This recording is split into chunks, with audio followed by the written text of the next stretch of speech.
भारत परंपराओं और रीति रिवाजों का देश है। ये तो आप और हम सभी जानते हैं। यहाँ व्यक्ति के जन्म से लेकर मृत्यु तक कई तरह की परंपराओं का पालन किया जाता है। इसी में एक महत्वपूर्ण परंपरा है बच्चों का मुंडन संस्कार।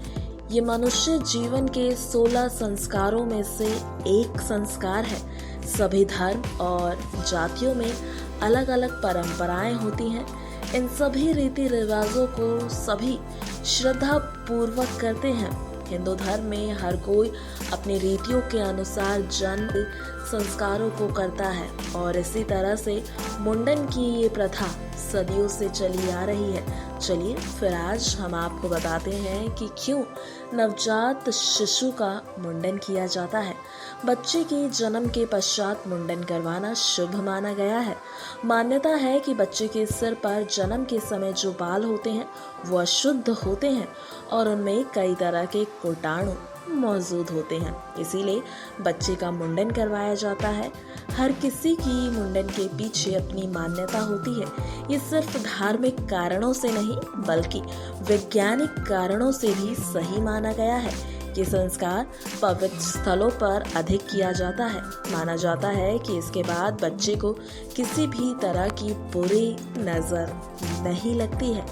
आपको बता दें यहाँ पर कि वैसे तो मुंडन संस्कार किसी तीर्थ स्थल पर जाकर किया जा सकता है, क्योंकि उस स्थल का वातावरण का लाभ नवजात शिशु को मिल सके, उसके मन में सुविचारों की उत्पत्ति हो सके।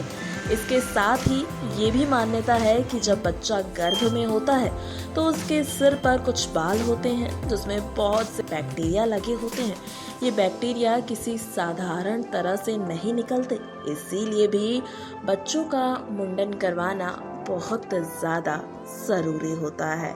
वैज्ञानिक तौर पर देखा जाए तो मुंडन करवाने के बाद सिर और शरीर से सीधा धूप शरीर में जाती है, जिससे विटामिन डी मिलता है। धूप से शरीर की कोशिकाएं जागृत होकर नसों में रक्त का परिसंचरण ठीक से करती हैं, तो इसीलिए बच्चों का मुंडन किया जाता है उनकी अच्छी सेहत के लिए, साथ ही साथ उनके अच्छे भविष्य के लिए। नेक्स्ट 9 स्पिरिचुअल से आर्थिक रिपोर्ट से